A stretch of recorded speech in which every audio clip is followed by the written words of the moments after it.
బండికి నెంబర్ ఏది? బండికి నెంబర్ ఏది? మీరు ఈ బండి మీద వచ్చారమ్మా? ఏమవుతారు మీరు? మీ అబ్బాయా? ఏ గుడికి వెళ్ళారమ్మా? ఆంజనేయ గుడికి వెళ్ళారు. ఓకే రైట్, సంతోషం.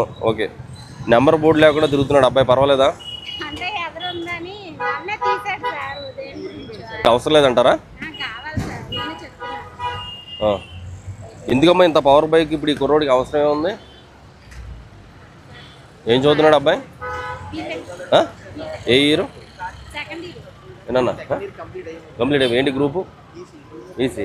ఎలా చదువుతున్నాయి? ఎలా వస్తాయి మార్కులు? అన్నీ అయిపోయినాయి సబ్జెక్టులు అన్నీ? ఏమైనా ఉన్నాయి పెండింగ్? అన్నీ అయిపోయినాయా? బాగా చదువుతున్నాడా? బాగా చదివే కుర్రోడిని ఈ బైక్ వల్ల కుర్రోడు ఎంత అయింది బండిది? ఎంత అయింది? 1,30,000. మీరేం చేస్తారమ్మా? ఫాదర్ ఏం చేస్తారు? ఫాదర్ ఏం చేస్తారు? ఓకే, మనం మరి ఆ డబ్బులు దీనికి పెట్టే బదులు దేనికన్నా వాడుకుంటే ఉపయోగం కదా.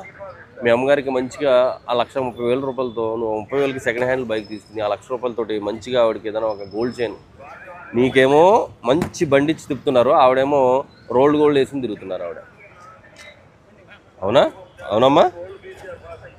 నీ ఆనందం కోసం నీకేమో 1,30,000 రూపాయల బైక్ సెకండ్ హ్యాండ్లో 1,30,000, ఆవిడేమో రోల్డ్ గోల్డ్ వేసుకుని నీ ఆనందం కోసం తిప్పుతున్నారు. కానీ ఇది ఆనందం అనుకుంటాం కానమ్మా, ఇలాంటి అంటే కంపెనీయే బ్యాన్ చేసేసి కదా అంటారేమో, వాళ్ళు ఏముంది కనిపెడతారు. బట్ మనం ఎంతవరకు అవసరం అంతవరకే తీసుకోవాలా. ఇలాంటి బైకులు ఎక్కిన కానీ ఏమవుద్దంటే ఓవర్గా స్పీడ్ వెళ్ళాలనిపిస్తుంది, ఏదో ఒక తప్పు చేయాలనిపిస్తుంది, ఏదో ఒకటి వికృతి చేష్టలు చేయాలనిపిస్తుంది. మంచిగా చదివే కుర్రోళ్ళు కూడా చెడ్డగా అయిపోవడానికి అవకాశం ఉంటుంది. ఈ కుర్రోడికి లేకపోయినా ఇంకో కుర్రోడు ఎవడో తయారవుతాడు. కనీసం మీ అమ్మగారిని ఇక్కడ ప్రశాంతంగా కూర్చోబెట్టుకోవడానికి అవకాశం ఉంది ఈ బండి మీద? ఉందా? ఎందుకే మరి? పోనీ ఈ బండితో నీకు ఎడ్యుకేషన్లో నీకేమన్నా యూస్ఫుల్గా ఉందా? దీనివల్ల నాకు మార్కులు బాగా వస్తాయి అని ఏమైనా ఉందా? వస్తాయా? పోతాయి ఇంకా. ఎందుకంటే ఈ బండి ఉన్నా కాబట్టి మనం పిచ్చి తిరుగులు తిరగాలనిపిస్తూ ఉంటుంది. ఇది కరెక్ట్ కాదమ్మా, కరెక్ట్ కాదు. మీరు ఎంతో కష్టపడుతున్నారు, మీ వారు కష్టపడుతున్నారు.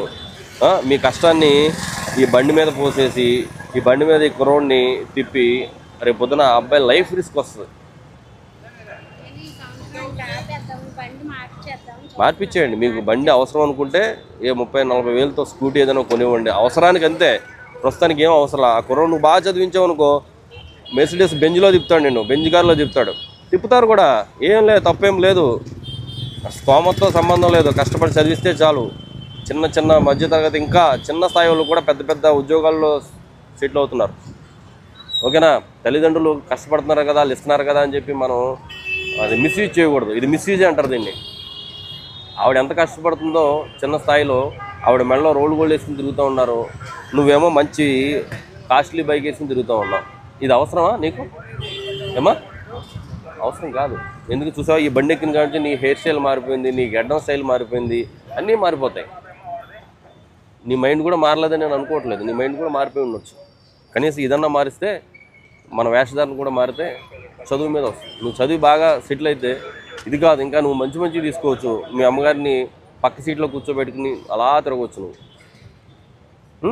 ఇప్పుడు చెప్పు నెంబర్ సంగతి ఏంటి? ఇంకా అవకాశం ఉండదు. ఒకసారి మీరు పట్టుకున్న తర్వాత ఇంటికి వెళ్ళాక నెంబర్ లేకుండా మీరు సిటీలో ఇష్టానుసారం తిరిగి. మరి హెల్మెట్ ఏది అమ్మా? నీకు డ్రైవింగ్ లైసెన్స్ ఉందా? ఓకే, నీకు హెల్మెట్ లేదు, డ్రైవింగ్ లైసెన్స్ లేదు, బండికి నెంబర్ లేదు, మరి ఏముందని మీరు రోడ్డు మీద తిరుగుతున్నారమ్మా?